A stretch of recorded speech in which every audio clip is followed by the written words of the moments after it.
was in a career that I didn't like. Paisa acha, there was good money. I was making like $6,000 per month, completely tax free, and like everything was set. Like my life was set, my career was set. I had got a house, everything. Yeah. And then I suddenly realized that I'm miserable.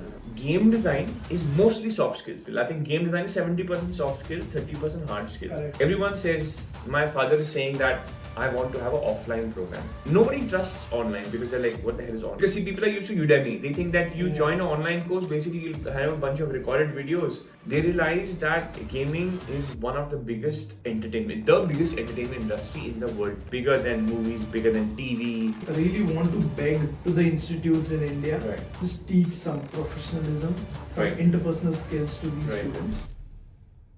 You have to do it with full focus, boss. Let's go. Let's go, man. Let's go. Welcome to the podcast. Welcome to the Great Indian Gaming Podcast, Rahul Sehgal. Thank you, Vaibhav. I've been seeing some amazing work you've been done, and I've been seeing some amazing work that you guys have been doing, and this new studio, absolutely amazing, man. I'm so happy that you guys. I've been following you from this time. You know, I've been following you. I remember playing this game. I remember us when there was just such a small group, and now it makes me so happy to see this studio. So the guys, see you guys rock it. And like really all the best for Mukti, man. Thank you, man. Thank you. How are you feeling today? Good. I'm back in Mumbai, back in Mumbai after a long time for Gaming Con. Yeah, how was the conference? It's really cool, man. I mean, it's small compared to IGDC, but especially the game development zone is really nice. Yeah. We have a couple of student games over there, and I feel like it's one of those events which is beginning now. Yeah, it's the first year, I guess. Yes, but it's an event that could really do well. Yeah. A few rough edges here and there, but overall, I'm absolutely loving the vibe at Gaming Yeah. Con, man. Having a good time. I saw a few games there. One of the games from the IHP section also, Suri. But you had a few games over there. As Yeah, well a couple of from the student game. games. There was Supercharged, Yeah, and then there was Judgment Day. So yeah. Cool, man. So good to have you here. Pleasure, man. My pleasure to be on this podcast. Yeah. Thanks for the opportunity. No problem, man. I actually, for a long time, I was thinking about talking, in detail about the gaming careers. You run a YouTube channel. I do the same, and for a fact that we get like 100 messages every day. Right. About sir, how do I start a career in gaming? How do I do? I'm doing this. I'm done my BSc. I've done this. I've done college. I've gone to XYZ Gaming Institute. I know my 3D has my portfolio. How do I get a job? What do I do? Like everybody has pretty much the same. Yeah, a lot of questions. And that's the reason, right? I wanted to have this candid conversation with someone who actually is focusing on that particular bit. And who better than you, because you're running Gamer to Maker. Right. Tell about Gamer to Maker. Something that people don't know. Right. So some people who know me, till the age of 33, till 33, I was actually a merchant navy officer. Yeah, that's a different story, and I actually want to get into that also. Right. That's one big question that I also get on this particular thing, but I'll talk about that later. Right. So I was in a career that I didn't like. Paisa acha, there was good money. I was making like $6,000 per month, completely tax free, and like everything was set. Like my life was set, my career was set. I had got a house, everything. Yeah. And then I suddenly realized that I'm miserable because I'm not doing what I love. Yeah. Okay. And I just kind of just threw it all to a side, and I zipped off to Vancouver Film School, which is obviously in Vancouver. Yeah. And over there, within 1 year, I learned game design. Okay. And then I managed to get a job as an intern in Piranha Games in Vancouver. And that was it, man. That was the beginning of my career. I went from like a master mariner to a QA intern at a game studio. Right in the middle of the sea, and you're thinking, bro, this is not what I was supposed to do in my life. This is not my thing, right? Yeah. I had money. Everything was set. Like looking from outside, I had the perfect life, but I was very miserable inside because I did not want to spend my life just after money. I wanted to do what made me happy. I wanted to be creative. I wanted to be satisfied with my creative instinct, right? And it was a very important time for me. It was either I did it then or I was screwed forever. Yeah. Right. So which is why I did it that time. But which year was this? This was 2008. Man, I think all the founders today that are running their own successful startups in gaming. I think 60-70% of them are here because they had that sheer passion to switch from whatever careers they had, and I know a lot of them who actually switched to get into the gaming. Also because there was not enough information out there. But karna hi hai. Right. पता नहीं कैसे, but we just have to get it done. Right. Get into that. Right. So yeah. And the thing is, for me, my transition was really fast because one day I knew nothing. I was absolutely zero. Right. I was a merchant navy officer on a bridge navigating ships, and then I went to Vancouver Film School, and that is actually one of the most highly rated game design programs in the world. It's 1 year of a very, very intensive program. मतलब फट लेती है. You don't sleep before 2 o'clock for the entire year. It's amazing. Your mind just expands like I've been hearing about this for a long time. Like even when I was there I was like programming, like a software developer. Also wanted to get into the gaming, but didn't know what to do. I read about Vancouver Film School at that time, so it's been there for a long time. Yeah. It's one of the only programs which is actually 1 year. So basically, in 1 year, I transformed myself because of very focused education. And over there, Vancouver Film School, learning game education in the West and also working in the West for some time, it really formulated like my DNA for gaming, because for gaming education, I know what it's like there. Yeah. So that is my benchmark. The benchmark is the way game education is in the West. So my benchmark is there, right? So, and then after that, I came back here. I came back to India. I had to relocate back to India due to personal reasons. Long story. But I came back to India and I got a job at Game Law from there, and then I came back to India at Game Law. Understood. But at the same time, at that time, I went from a crazy high salary to it was actually decent even at that time, but I said, I need to earn some extra money. So I joined a gaming college in Hyderabad, which was brand new at the time, as game design teacher. And I was working part-time.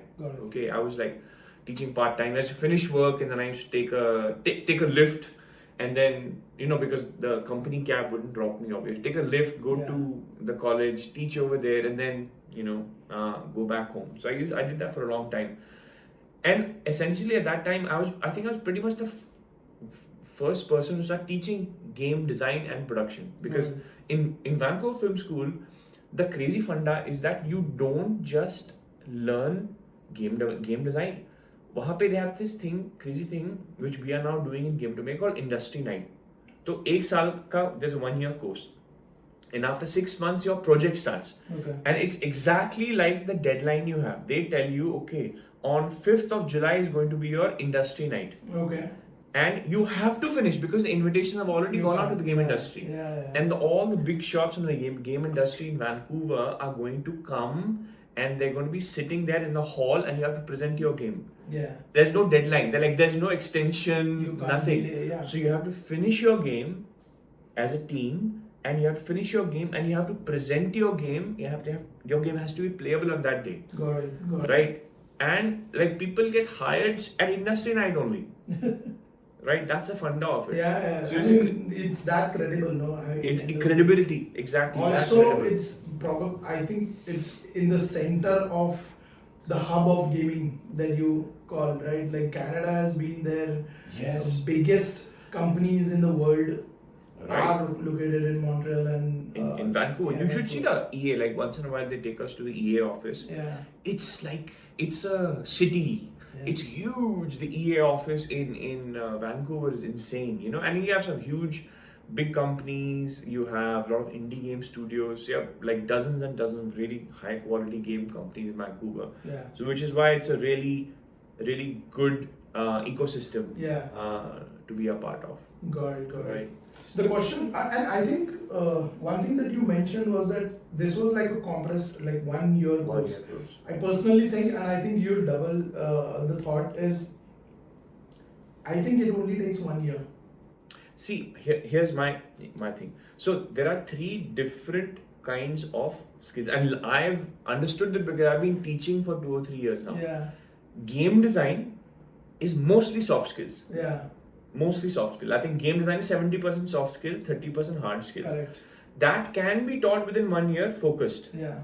From scratch. Like if you play games, if you play several games, so to be a game designer, you need to love playing video games and ideally of different kinds. Correct. If you're only a PUBG guy, then it's difficult to be a game designer, right? You have to like a few different kinds of game genres, have interest in games, storytelling, mechanics, etc.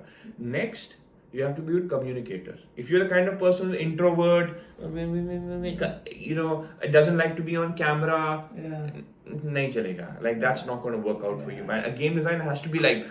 Yeah, and I keep on telling this one thing, right? You write a game, you have a game idea in your head, you write it on a paper, right? And then you need to actually communicate every detail to the teams who are building it. Exactly. If you can't do that, if you can't express that, if you can't communicate it well, you're not going to succeed as a game designer at all. And it's not that एक meeting हुआ and in that one meeting I'll just explain the game. No. You have to be a part of that production pipeline, the whole timeline throughout, right? And then you have to communicate with the artists, the programmers, and if you can't, then it's a problem. Yeah. Because I mean, like you said, the game is you're already playing in the game in your head, and you have to communicate to whoever is building that game. Yeah. Be it through documentation or meetings or diagrams or whatever it is, right? You have to have that visual, written communication skill, and you not only that, you have to be the guy. You have to be in the middle of all the crap. Correct. Like the art,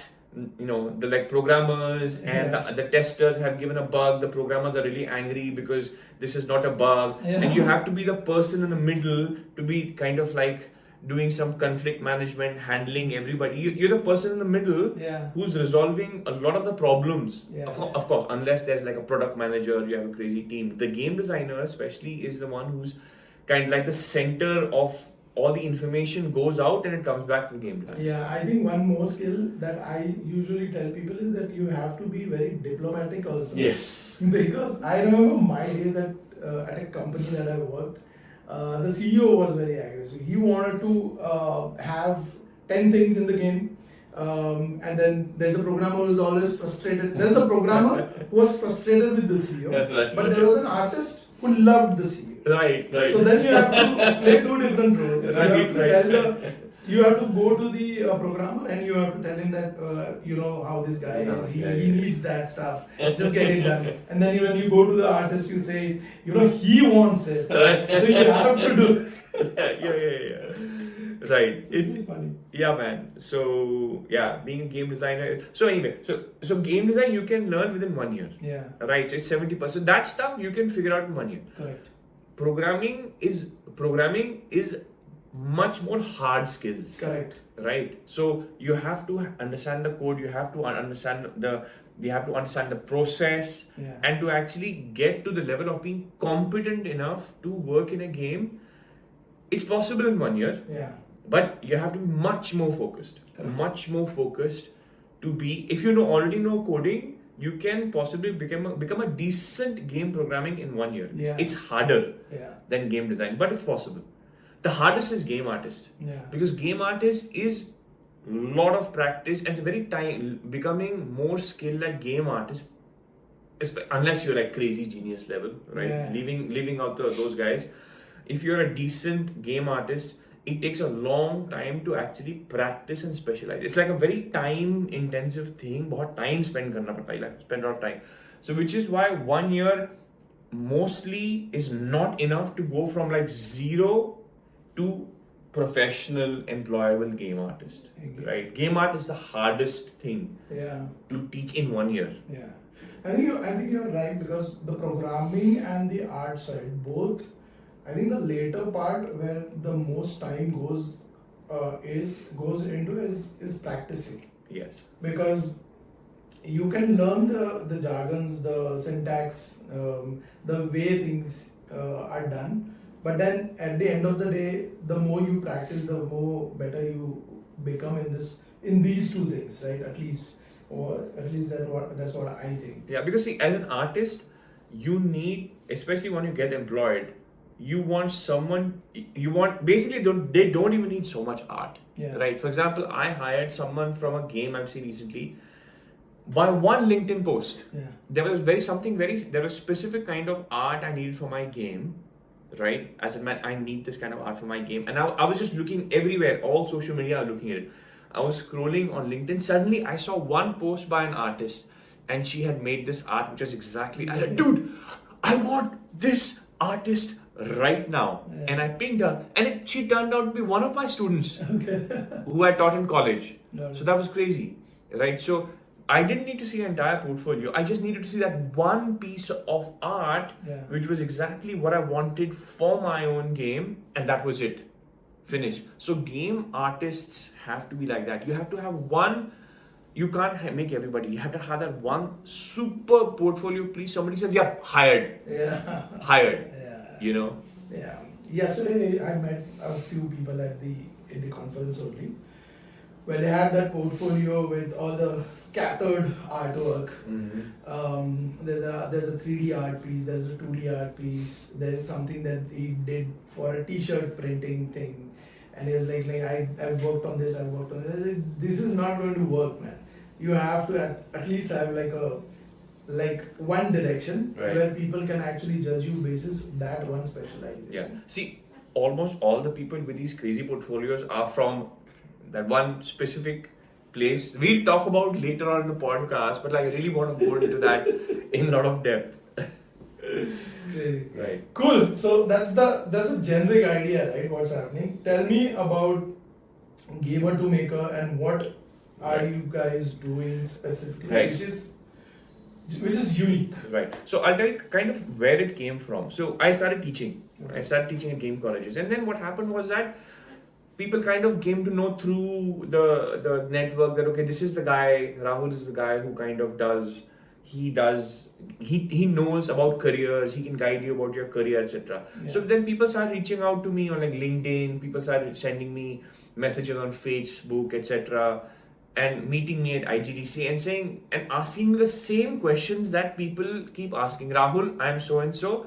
I'm doing this. How do I transition into a career? What skills do I need to build? What can I do? How can I get a job? How can I build a career? Same question.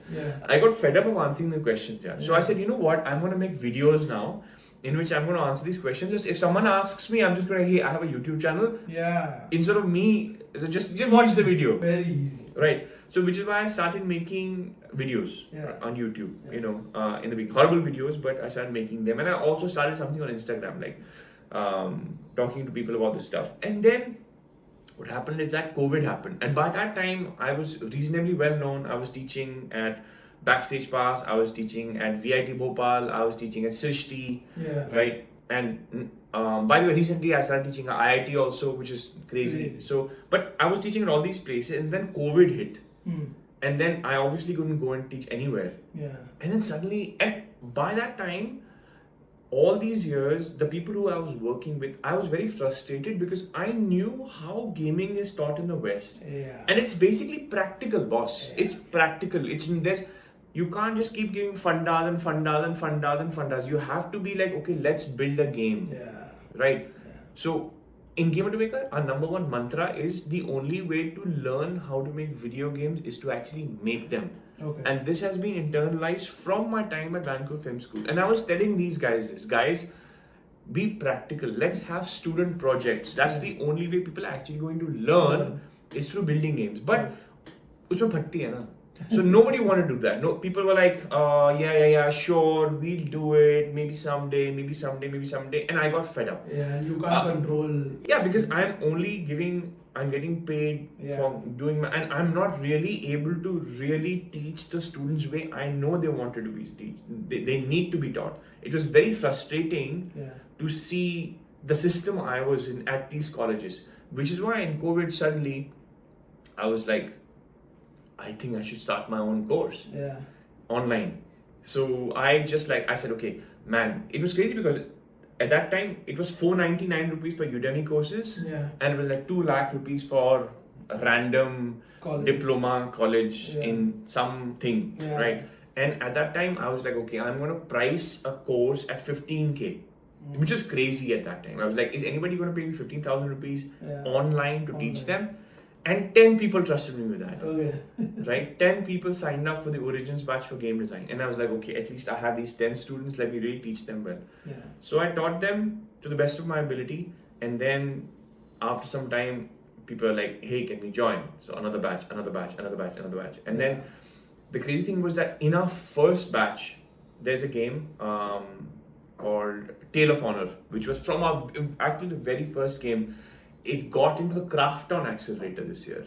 Yeah, this is from Dunali. Dunali Games, yeah, the pain there, right? He was like one of my first students. He already had his hyper casual studio, and he's like, man, I want to get into casual gaming. I want to I'm fed up of hyper casual. So he's already an entrepreneur, and so that game was incubated in. He pitched me 2 or 3 ideas, right, for the final project, and I shot down most of them. So this one has potential, and then he built that, right? So that was crazy because our very first game actually went on to the Crafton incubator, and then one batch, and then people are like, hey, can you teach us game art?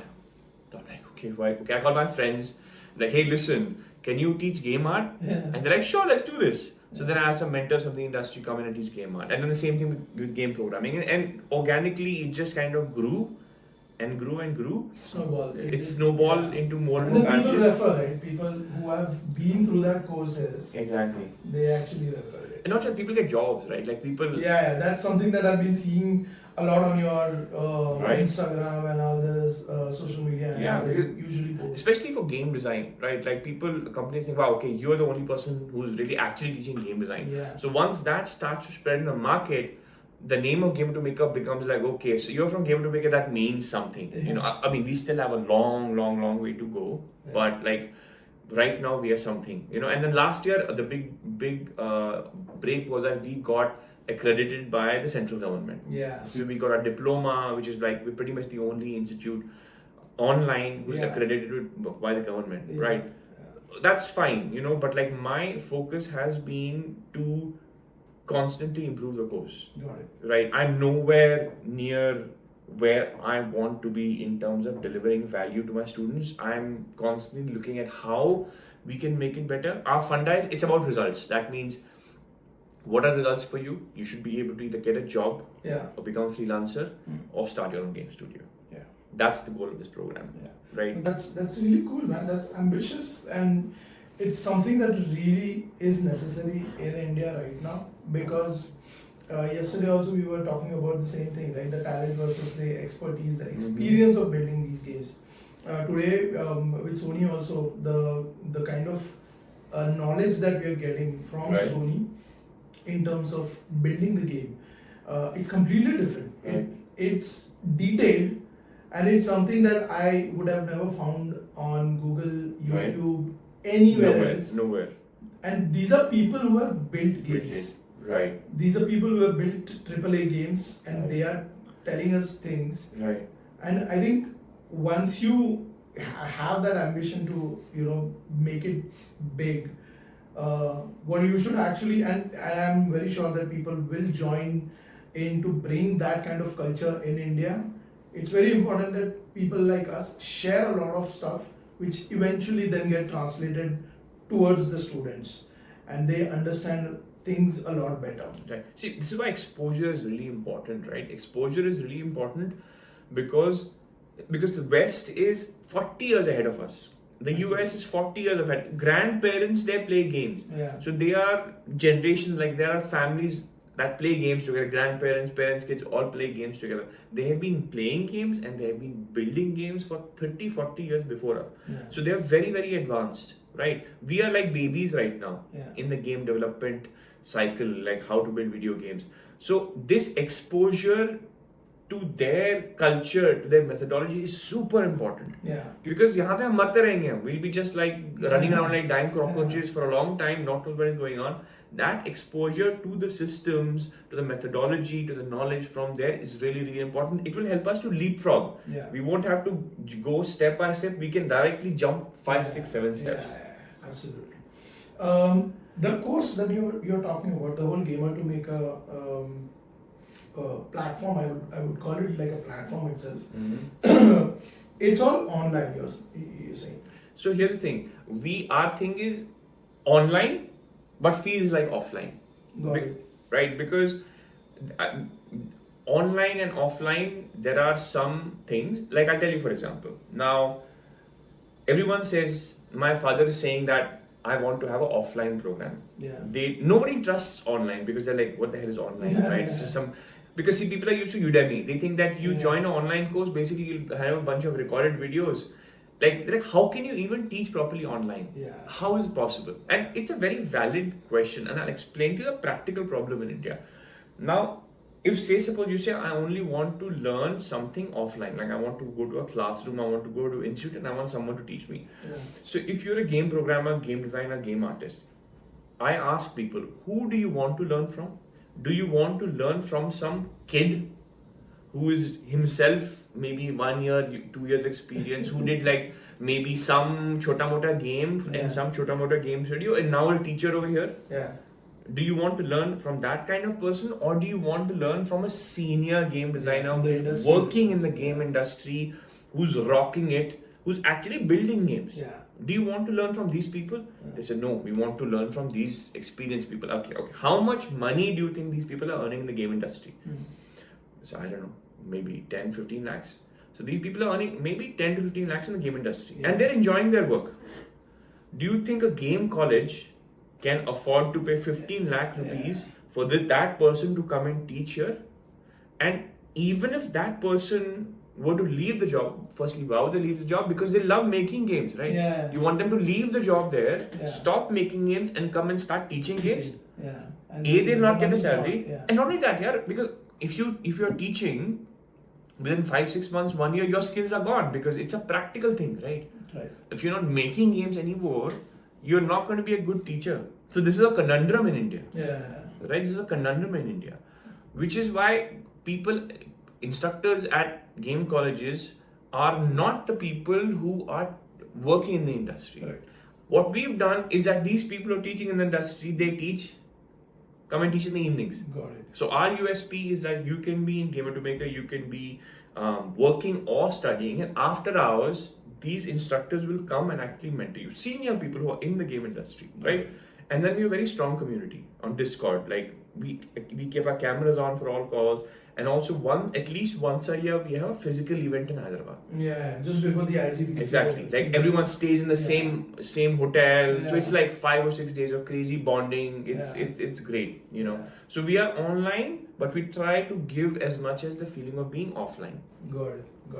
But what do parents feel about this? Because again, this thing that you mentioned, right? Online is kind of a stigma only. I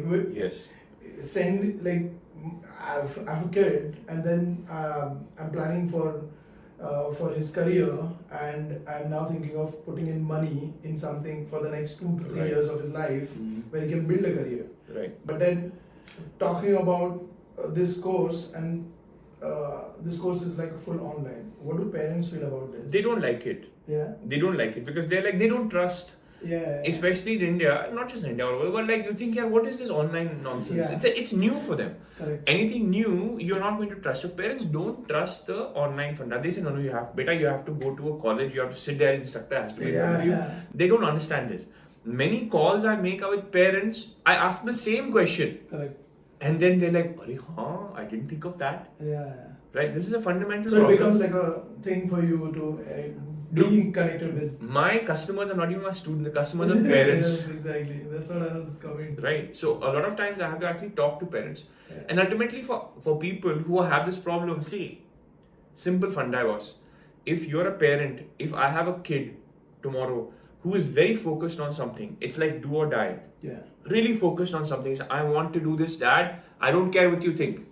I'll be like, beta, do it, go for it. Because I know with that kind of determination, this kid is going to succeed. Correct. Right? If the kid is, I don't know, then you'll be like, no. So if you're really focused, if you really want to do something, you want to study online, you've done your research, you go to your dad and say, Dad, Mom, listen, I've done my research, these are the points, and this is what I want, and that's it. Do whatever you want. I'm right here. Right? This is what I'm doing. Got it. your parents are going to be like, most probably they're going to be like, okay. Now if they don't do that, then you have a problem, right? Then there's a parent, it's a problem with the relationship. But generally a parent will be like, all right, man, okay, if you're sure about this, let's do it. Yeah, and I think today that there is this kind of understanding between parents and kids. Like our times were completely different, where we had to convince a lot and maybe rebel against that, and then become like come into the gaming industry. Dude, I have some students. See, I have the entire spectrum. I have some students who have no support from their parents. Parents always criticizing. Yeah. And those guys have to work really hard. On the other hand, I have people whose parents are like, here's a laptop, here's money. You want to travel to GDC? Here. Yeah. Like I have people in my course, like you met Adi, right? He's one of my best students. He's a rock star, and full support from the family, boss. Full support from the family. Whatever you want, and he's rocking it. Yeah, when you see that he's growing and he's doing stuff, and there's no issue. Full support, like very competent person. Full support from parents, right? Yeah. It just changes the game completely. Absolutely. You know? You also mentioned about this government involvement into this, right? What do you think about what are they thinking right now about gaming? Because you've been speaking to them, getting this as a proper government authorized, I would say. Yes. So it's in partnership with the government body, which is MESC, Media Entertainment Skill Council. Okay. Right. So we have a MOU with them for partnering for our diploma and certification programs. It's a co-branded thing, which is they check the syllabus, they make sure everything is in line, they check the delivery, and they issue a certificate. Okay. Once you submit, the government issues a certificate. But generally, the government of India right now under PM Modi, they are really, in the last 2-3 years, they've really woken up. Yeah. As you know, they're like, wow, gaming, because they realize that gaming is one of the biggest entertainment industry in the world, period. It's bigger than movies, bigger than bigger than TV, bigger than like all these things, right? Yeah. Gaming is really big. Music as well. So they understand the economic value, and they also understand the soft power value of it, right? And they're looking at the entire world, and they're like, we guys, Indians, 1 billion people are spending money on outside people's games. How come we don't have a good gaming industry? Yeah. Everyone's waking up this point. They're like, "Arey, kya ho gaya? Like, what happened to our gaming industry?" Yeah. Right? So they are giving a lot of support, but government is government. Like a huge, giant,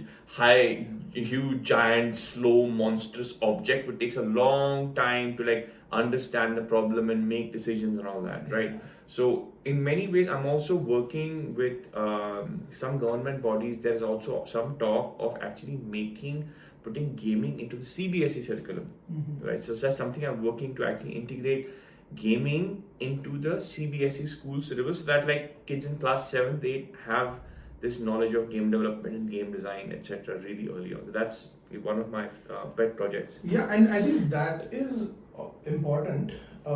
We at IGDC also realized this 5 years back when we started this game jam Titans. You remember we used to go to schools and arrange the competitions just before IGDC.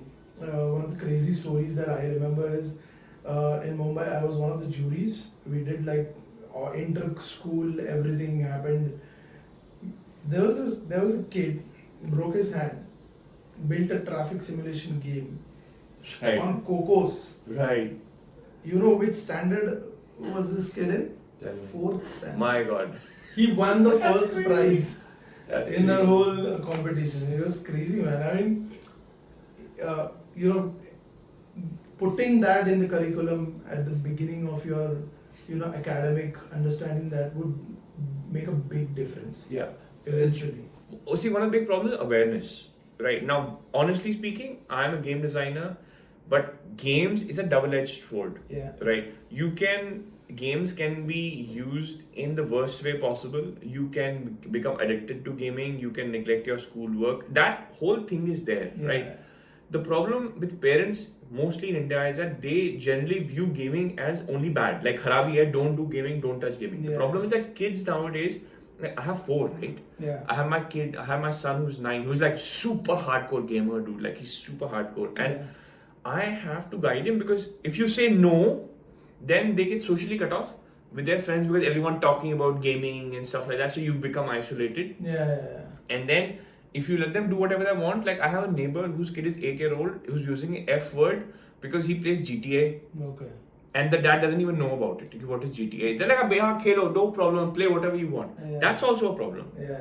Right? So parents have to understand that this is the way of the world. Playing video games is what everyone does, and they should not stop their kids from doing it, but they should be aware of what they are playing and how much time they are playing. It should be guided.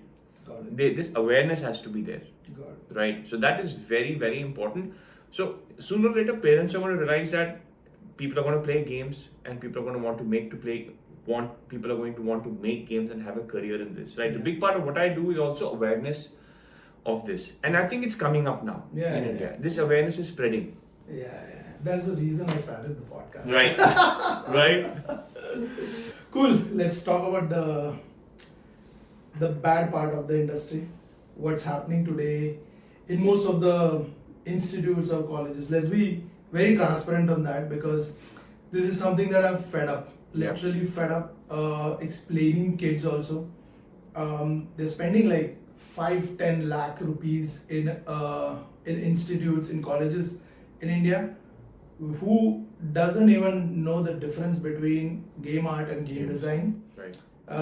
They have their courses titled as advanced game design and game development, but they end up teaching 3D Max and Maya, and they have no clue what they are doing. Right.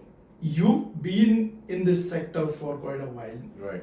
Tell me all the bad stuff, and tell me things you hate about this. Right. So fundamentally, what happens is that 100 people play games. Out of that, around my guess is that 5 to 10% of them actually are interested in making games, right? So these people say, wow, I would love to make a game. They watch some videos, they Google how to make a game, they watch some content on YouTube, and they see there's something like Udemy, there's something like Unity, there's something Unreal, and they kind of just get started based on some videos, right? They download Unity or they download Blender or watch some videos, start getting started. And then what normally happens is they get completely stuck in the tutorial loop. They just watch tutorials and they do what's in the tutorials, and then they make something chota mota, and then they're kind of stuck there. And then they expect to get a job from that. And then they don't get a job from whatever they have made, and then they get disappointed, right? So fundamentally, there are two ways to learn game development. One is self-learning, and one is learning from someone else, learning from an institute or teacher or something like that. Now, self-learning is very much possible. Self-learning is possible from Udemy, YouTube, doing tutorials, etc. learning. And the other one is I chose the path of spending 50 lakhs and going abroad and learning in 1 year, but that's not available to everyone. I understand that, right? So, to answer this question, I have an analogy. Now, you live in Mumbai. Tomorrow, you want to go to Pune. Okay? What is the cheapest way to go to Pune? By road, I would say, or train. Even cheaper? Even cheaper. You can walk, no? Okay. That's free. It's completely free. You can walk to Pune. How long will it take you? Maybe days. Days. Right? But that'll be free, right? But that'll have other costs. Your time, your health. Or you can spend 3,000, 4,000 rupees, you can take a flight. You'll be there 3 years max. 3 hours. Right? Of course, you have to drive to the airport. That's including that. Exactly. But it's more expensive. So, same thing for self-learning versus structured learning. If you want for free, no problem. You can spend 2, 3, 4, 5 years. But remember, opportunity cost is there.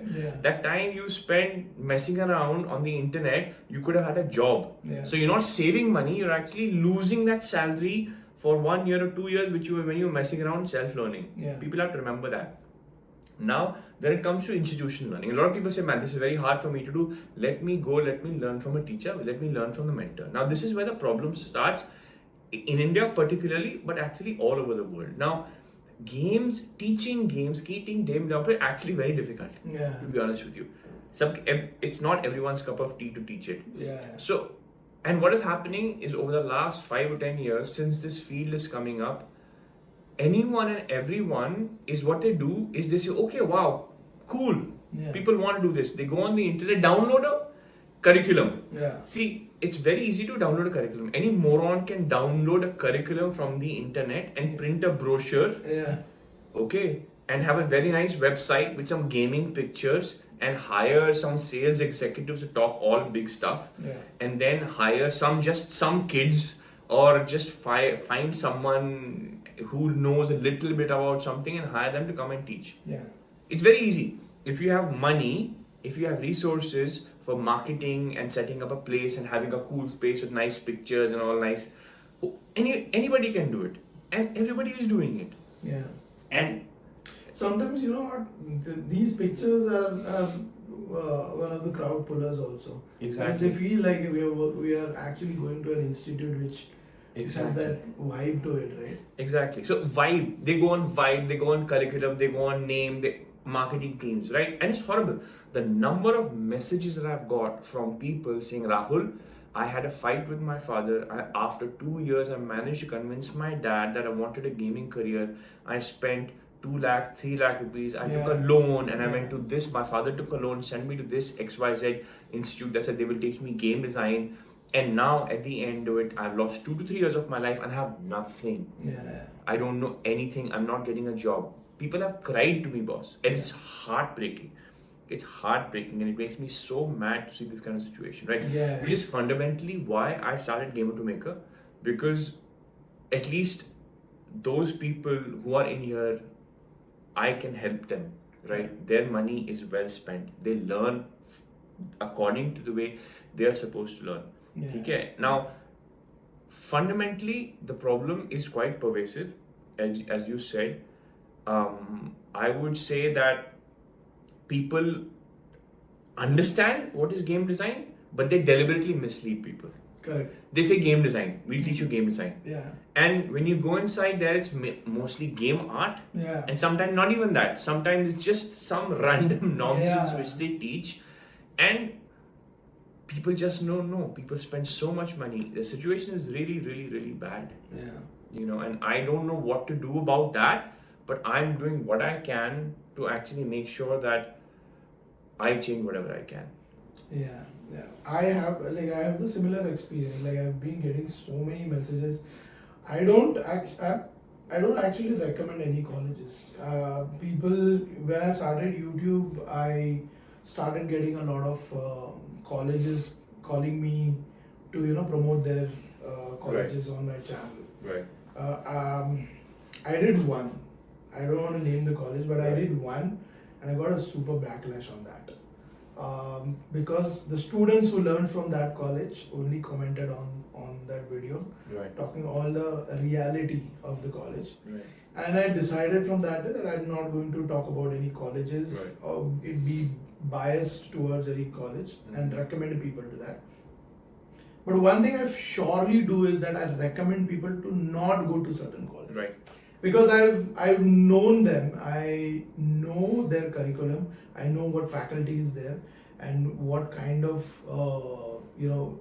learnings they are giving to the students. Right. Or also considering the amount of the time frame and the amount of money that these guys are spending to get there. Right. It's crazy. Right. So to whoever is watching, I want to say, if you want to choose a game institute, you want to choose a college, here is how to choose, right?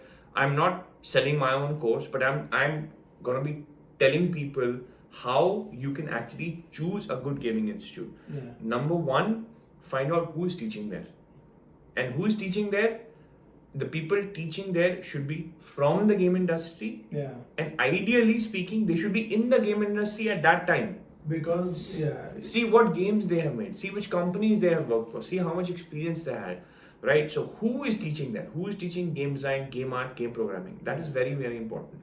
Secondly, see, anybody can just download a curriculum and deliver it like a book. Yeah.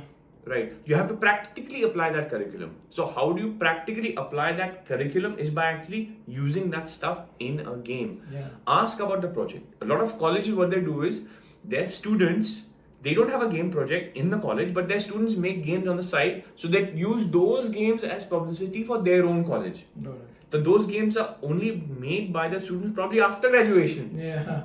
They're not supported in the college, and they show it as this game was made with. So that there has to be a capstone project in which your students together make a group project. Yeah. Individual project you can make sitting yourself at home, right? Right. You should be coming together. So in Game to Maker, we have teams which are coming together, and 3 or 4 companies have actually formed in Game to Maker, right? Also, you have to find out what kind of preparation they are giving you for the game industry. Are they helping you with a portfolio? Are they helping you with your resume? Are they helping you with interviews? Are they helping you to get ready? Do they have relationship with the game industry, right? And also, very importantly, talk to the students. See the games that the students have made, right? Play those games. See the quality. Talk to the students who have passed out that program. Don't just go on a beautiful website and a nice brochure and some very big name. There is a big name in the Indian industry that has a couple of years ago started a very expensive online program for like 3, 4, 5 lakhs for 6 months, and that is by far the worst, dude. Like the horror stories I've got from that are like insane. Like I've seen someone actually sent me a login and said, "Sir, please log into this platform. Here's my password and here's my username and password. Log in and see this video at this number of minutes." So I did that, and the entire class is ganging up on the teacher and saying, "What the hell is this, boss? Like, this is rubbish. You know, this is a scam. I could have learned this from a YouTube video. What is this?" Like the entire class is piling onto the teacher in the video, and I've seen that happen. Right, that program is not now falling apart because it's got such feedback. But you know, it's like this huge money-making opportunity, and the game industry is suffering. You know, True. because good people are not coming. True. And it doesn't last long. These things. Talk about like we spoke about the generic stuff. I want you to straight up tell me for the audience that how do you, in the simplest form, I'm not talking about the joining an institute, no conversation on the institutes. How do you start your career in games? Awesome, man. So here's the thing. Now, if you want to start your career in games, fundamentally, there are 2 paths. One is that some people say, "Oh, I want to start my own game studio. I don't want to get a job, etc., etc., etc." Okay. Another very big factor, particularly in India, is that people look down upon the Indian game industry. ये सब बकवास है. They're only making mobile games and teen patti, etc. We don't like the Indian game industry. It's absolute rubbish. You know, I want to go abroad and join AAA games abroad. Then, boss, that's not going to happen because you're nowhere. You don't know anything. Now, the Indian game industry is mostly mobile focused, but also guys like you, guys like Nikhil. There's so many people doing some very, very good work on PC and console at this point, right? So people first have to understand that 95% of the jobs in the Indian game industry, the good high-paying jobs, are in mobile gaming. Correct. If you want to make 10 lakh rupees a month, starting off, it's possible, but it's possible only in mobile. Correct. Possible hai. So, you have to get in your mind that if you want to join the game industry, you're not going abroad. You're not going to straightforward get a job in the AAA game industry. Not happening. You'll be joining the Indian game industry, which you are looking down upon, and you'll mostly be getting a good job in mobile games. Firstly, you have to accept that. Also, just to add to this, we are in 2024 and we are talking about 2024. This situation would definitely... Exactly. It's not a forever thing. It's changing very rapidly. Very rapidly. So if you're looking forward to the future, things are going to be fine. But you may have to join a mobile game. Correct. Right? No, I agree that. Right. So fundamentally, now first, once you've understood that, next thing is you have to realize that you need to have skills. Okay. Degree doesn't matter. Degree kind of matters because sometimes people need to check the box in big companies. You're a graduate. So even if you have BCom, philosophy, random art, doesn't matter. Right? You just need a check mark of graduation. That helps, but not 100% required. So you have to have skills. Correct. Your skills you have to have practical skills that you join a game studio, and with the minimum training, you're working in the game industry. You're actually being constructively participating in a project. You have to build those skills, right? So how you are going to build, firstly you have to build skills, and those build skills are very practical, which means that you have to be involved in a game project to to build those skills ideally. And once those skills are built, then you have to show people those skills. You have to demonstrate those skills, and those skills are mostly demonstrated through a portfolio. A portfolio is your work online on a website where somebody can click and go and see this person's work, right? Yeah. So that's a whole different funda. Right? I talk about that in my videos as to how to build a portfolio, right? It's very, very practical. Yeah. So portfolio is how you do it. Correct. Right? So fundamentally, build your skills, create a portfolio, and then also the very, very last important thing is that the game industry is super network oriented. Absolutely. Right? People who don't know anyone from the gaming industry, they're going just applying to studios randomly. Even if they have a good portfolio, there's not such a good chance of getting accepted into companies, because everything is like, very rarely do they put something, or they'll be like, hey, listen, I'm looking for a programmer. Do you know someone? Yeah. You know someone in your team? You ask your team, hey guys, do you know someone? That guy, he was with me in that company. He's really good. Let me reach out to him. Maybe he's interested in coming over here. Yeah, I think you and me, all the guys who are doing good today are the byproduct of the same thing. We've grown like this only. We've been referred to people. Right. It's all reference based, Yeah. right? So in the game industry, it's even harder to break in if you don't have a network. Yeah. So coming to IGDC, knowing people and joining a good institute which helps you to get that network, Yeah. which is what we do in G2M, like we really plug people into the game industry. That is very important. So you need to have a good portfolio, and to maximize your chances, you need to know people from the game industry who can refer you, who can actually recommend you, right? So this is the entire repertoire of how you join the game industry, I think. Got it. I want to take you one level back. Just give me the domains that you can start with. In the gaming industry, Right. Give me the segregation of the domains that any aspiring kid who want to get into the gaming industry, what are the domains that you can get started with? Right. So in the game industry, obviously the main three sections are game art, game programming, game design, and also testing. Now, testing is, I started my career as a tester, Yeah. right? So tester is you almost don't need any qualification. You just need to be systematic. You need to be a good communicator. You need to be able to actually play games and be systematic with your work to actually report that stuff. Yeah. Right? Just being a good gamer doesn't make you a good tester. Right? Yeah. So being a tester is actually a very good way to get your foot into the game industry. So if you can get a testing job, Yeah. that's a really good way. Right? I also want to add one more thing, just for the people to understand it better. People think testing is easy. It's not. It's not. It's very tough, because I personally feel there are two main things that are required. Number one is you got to play games or levels that you hate for 2,000 times just to test the bugs. Remember, imagine people who tested GTA Vice City. Right. You're gonna hate it. Like you're gonna be playing that game in your sleep. You know what I mean? If you love a game and you become a tester, it's the fastest way to start hating that game, because it becomes work. You know what I mean? Yeah. No, but imagine people who tested GTA Vice City, the helicopter mission, Right. which people couldn't finish. Imagine the tester testing it.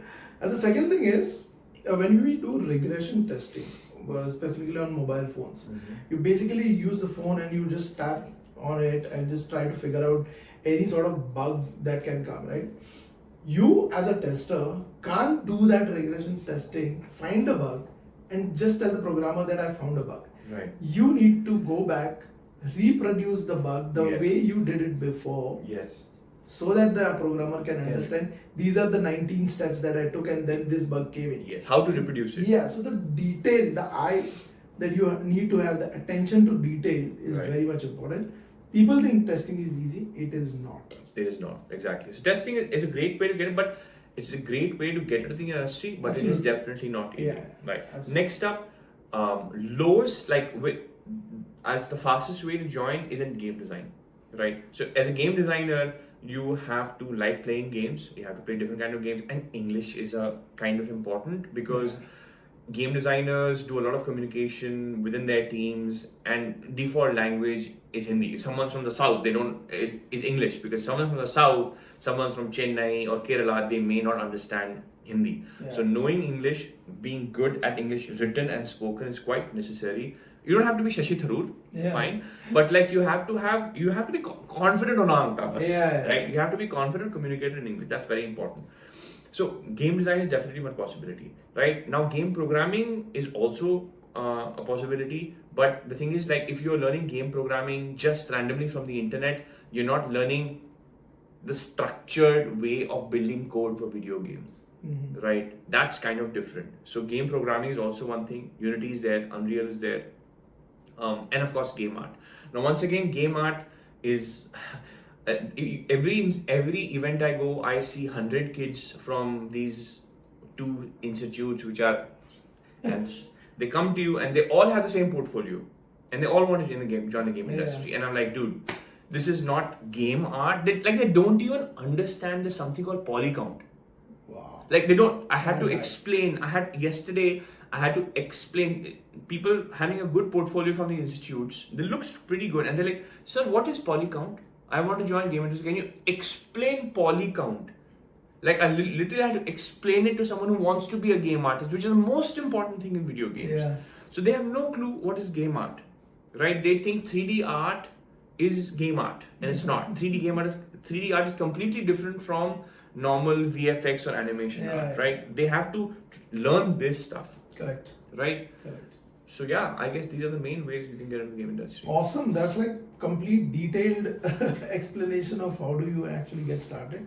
One point I want to make, and this is very important. Now, everybody comes, a lot of people come to me and say, I want to go abroad to do masters in game development. I just want to give them a slap. They're like, I asked Ashak, okay, why do you want to do masters from abroad? He says, to get the knowledge and the experience and to get a good job. I said, look, dude, your masters has only one value. Masters abroad in game dev actually has two values. See, if you are from very rich family and you have a lot of money to throw, beautiful, go and do it. It's an amazing experience. You can spend 1 or 2 crores in masters abroad, go and do it, right? You'll learn a lot, you'll get exposure, you'll have a cool life on campus, you'll have great fun. But if you're doing it to get a job abroad, forget it. Because masters doesn't give you a job, it only gives you a work permit. You'll probably end up being a taxi driver or security guard. Okay. Seriously, because you don't know games, you only have academic experience. Right. So masters abroad does not guarantee a job. A good way to do it, if you already have very solid, high quality experience in India, and then you go and do your masters, then you have a work visa for 1 or 2 years, and then you can look for a job there, right? That's the only use case in which a master's is really, really useful. So I just want to clarify this. Yeah, I wanted to ask you, just because you brought that up, I have seen that companies like Blizzard, like everybody, has that dream of going abroad and working for these companies. But companies like these, the fresher level entry points in these companies, the JD that they usually put out, I think a 5 years, 6 years experienced guy in India who has already worked in a company, it's equivalent to the fresher level requirement that is there outside. Why is that the case? Do people outside India already know a lot of stuff in gaming today versus the people who are from India who go to MS, study, and then try to get that? See, very, very good question. And the answer is community. In India, there is no good game dev high level community. If someone abroad, if someone wants to learn game development, right, they can plug into a community that is going to share information and bring them up to a fresh level very fast. Got it. Or make their own games. So because imagine this is the professional level of game development, right? Abroad, the community is here.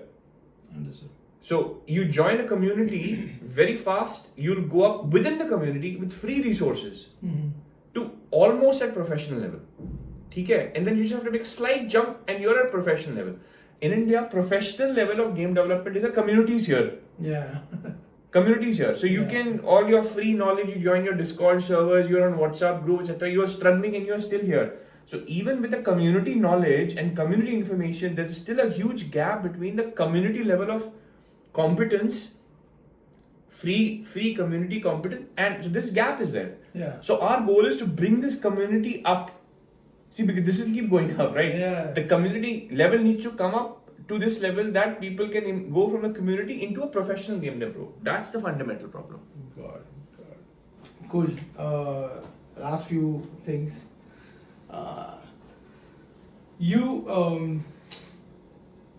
You've been teaching a lot of kids, right? Do you only focus on the technical skills of the students, or you're also looking at the interpersonal skills? Because this is one thing, and I can say that on camera anytime, that I hate about this new generation is there's zero professionalism. Right. There's zero professionalism in them today, and I hate it. Right. Are you doing anything on that side for the students? Because this is something that I really want to beg to the institutes in India, Right. even the colleges, the proper, not talking about the gaming institutes at all, the generic colleges, degree colleges, graduation, everything, just teach some professionalism, some Right. interpersonal skills to these Right. students.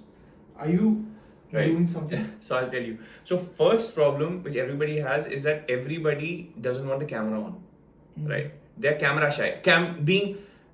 Being camera shy is an acceptable thing nowadays. Yeah. And which is fine. Yeah. You can be camera shy. People are insecure about how they look and their appearance and all that kind of thing. They're not sure. Now, it's okay in a personal level if you're camera shy, but remember, when you're becoming a professional, that doesn't work. You're going to go for an interview tomorrow. Are you going to keep the camera off? No. Right? Yeah. So, people need to be able to communicate with people. Need to keep the camera on. People need to be able to communicate with other people, have that social skill to actually interact with the other person, which is missing a lot in a lot of the young generation these days, right? And they have a lot of difficulty in sitting down and working. Yeah.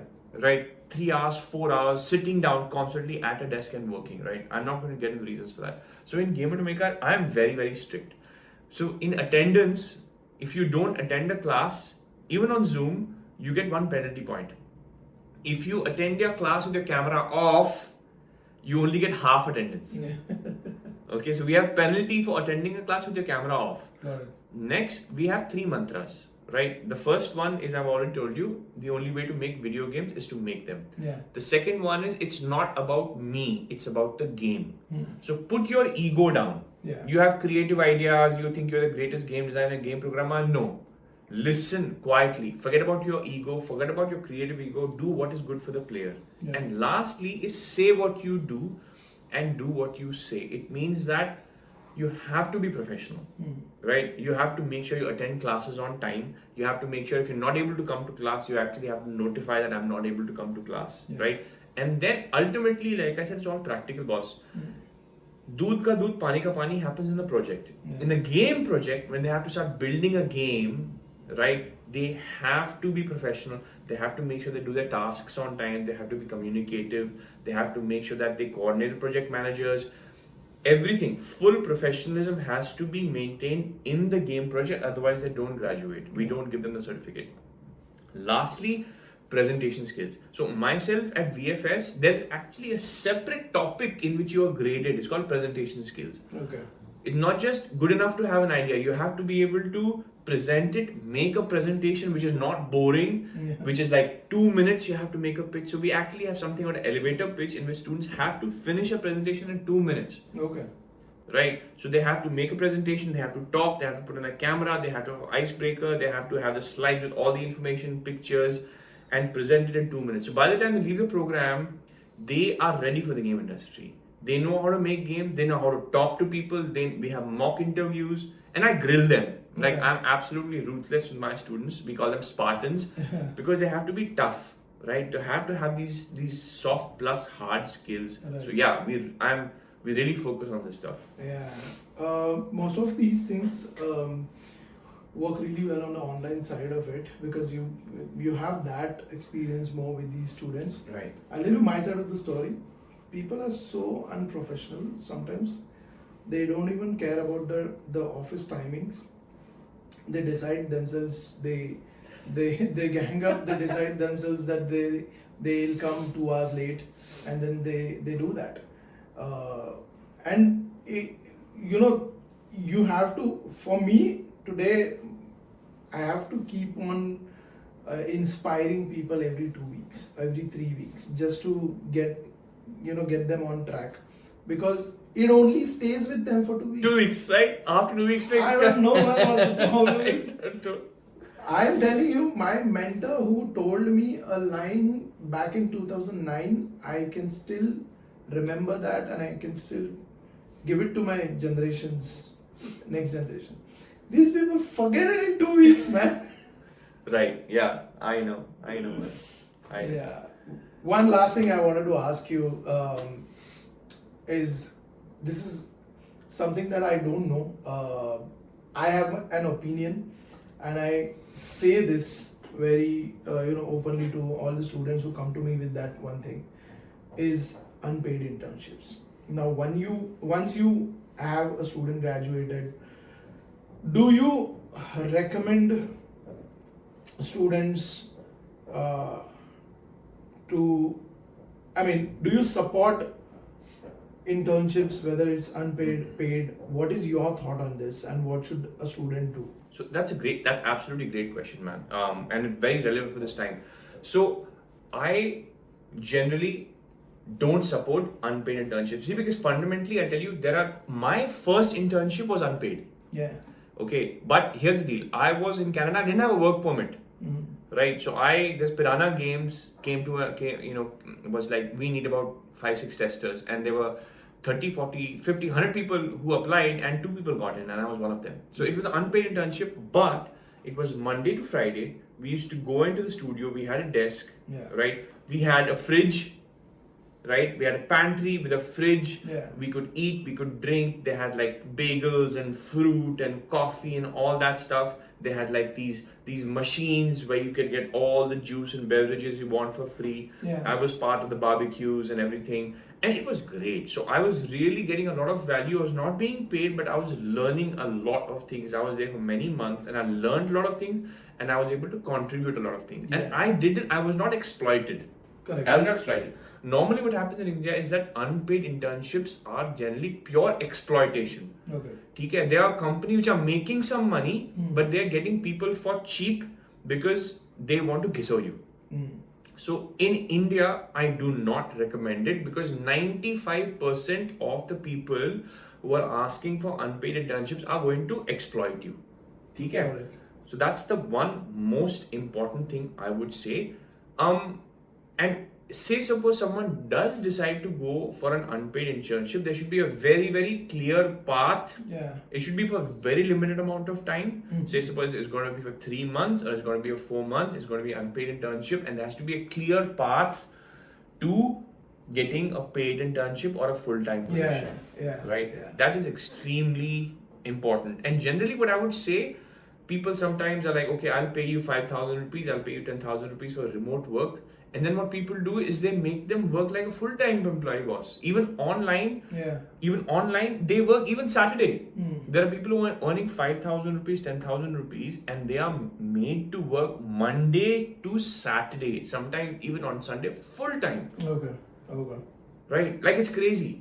The exploitation level, forget about the game industry. If generally in Indian industry, if you let someone, they will have slaves for free. Right. So you have to be very, very, very careful about who you sign up with, and don't work too hard. Make sure that you're getting the value that you want from this. Be very careful about these engagements. Got it. No, I agree on that. I have another opinion on this. So for me, it's like there are two parts of it. Level one is, in general, I feel unpaid internships are okay.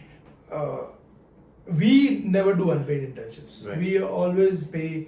There's always a bracket of 10 to 15K depending on who and what profile we are getting in. We don't do unpaid internships. But I have a theory here where I say that first and foremost, if you want to do an unpaid internship, first check where you're working and what you're going to work on, and what is the exact thing that you mentioned. What is the outcome you're getting out of that? Right.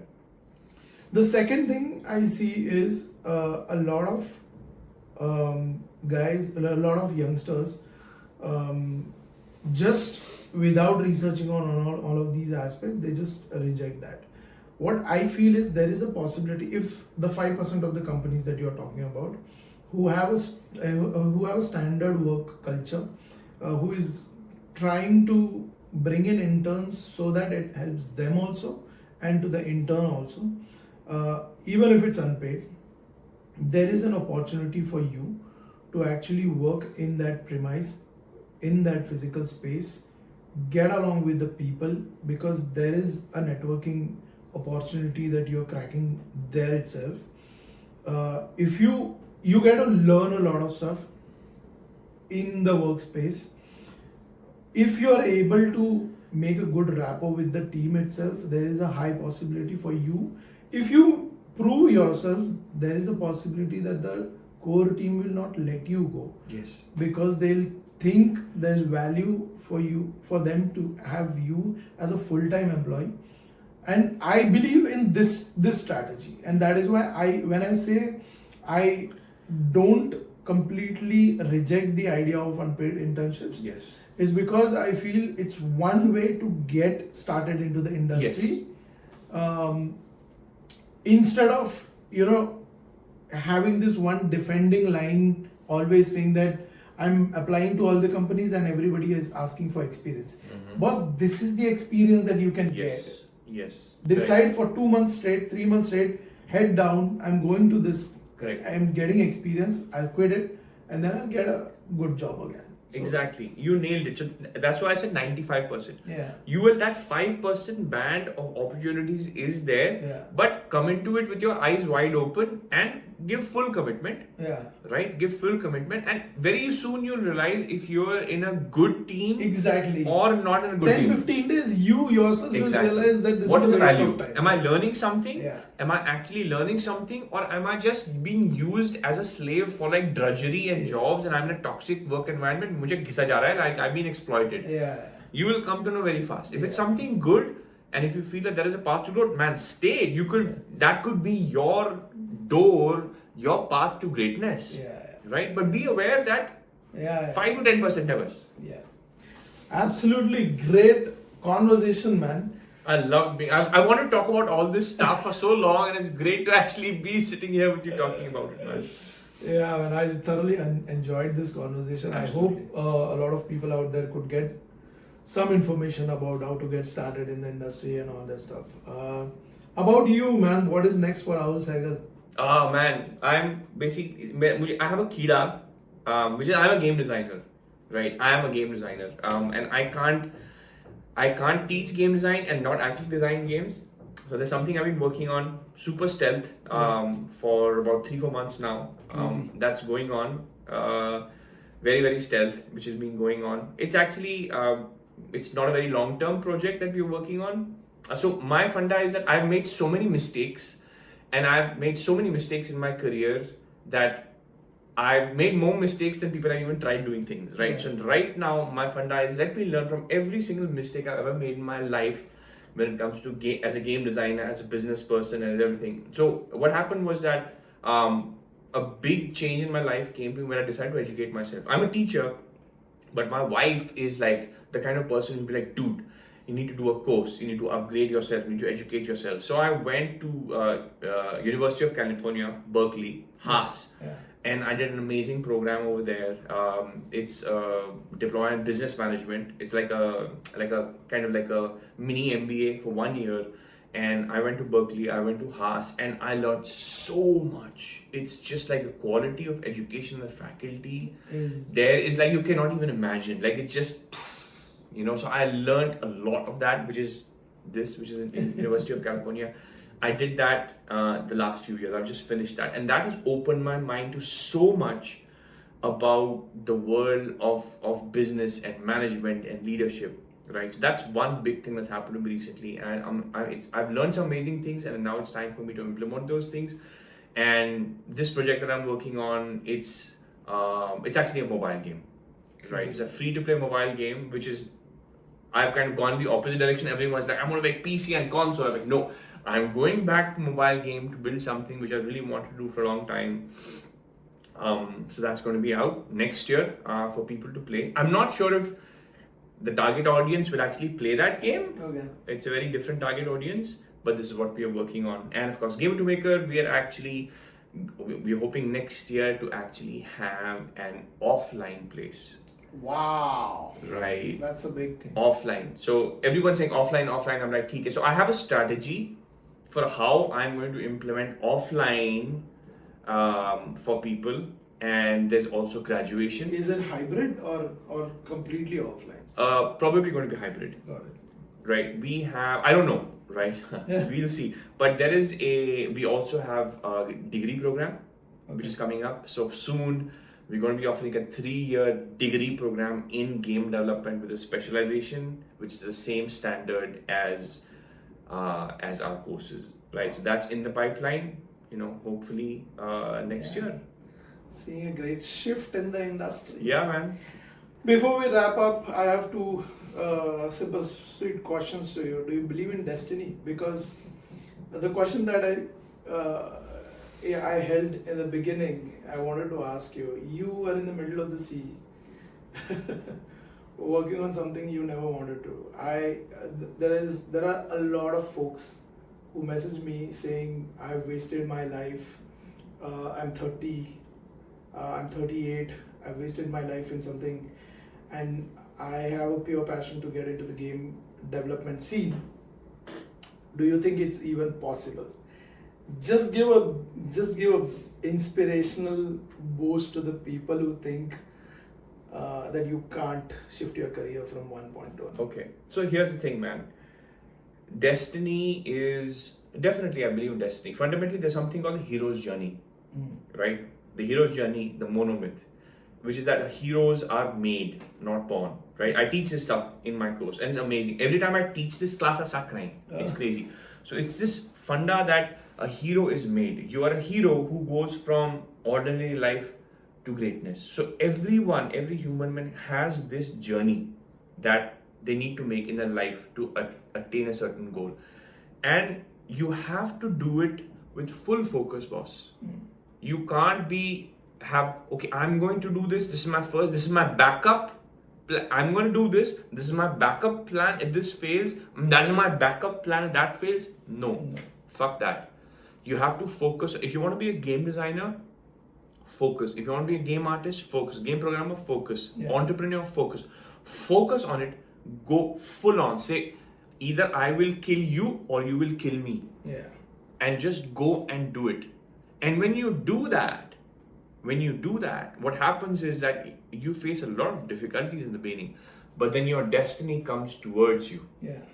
It comes to meet you. When the universe sees that this person is super dedicated, then the universe helps you. Things come towards you. Instead of you running towards your goal, you're running towards your goal. Your goal will also come towards you and meet you in the middle.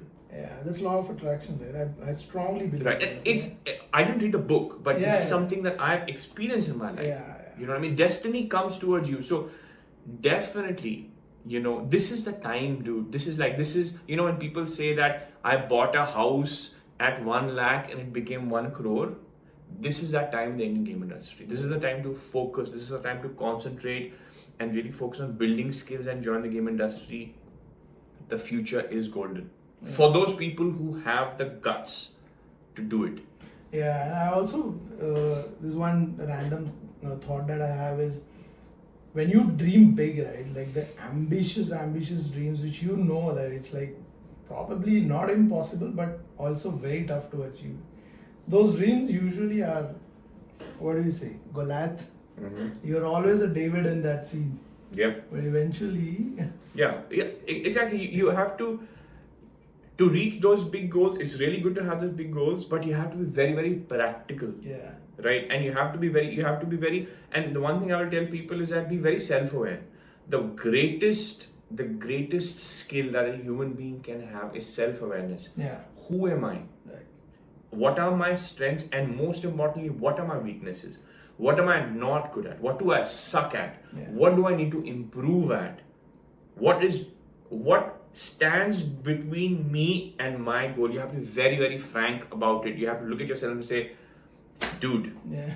you need to fucking change this or you're not achieving your goals. And you have to hit that hard. Right. Cool, man. You have a dog? You have 2 dogs. I have 5 kids, out of which one is a dog. Okay. She's 13 years old. How? Do tell me how. My wife loves cats. Right. I have a cat. Right. But I love dogs. Right. But someday I'll definitely bring one home. But Right. how does a dog changes your life, man? Like I just Man. want to know. Like A dog is basically a kid. yeah. You have another kid, right? And a dog is a great responsibility because, and it also depends on the breed of dog, right? All dogs are different. So I have a lab, and she's very emotional, boss.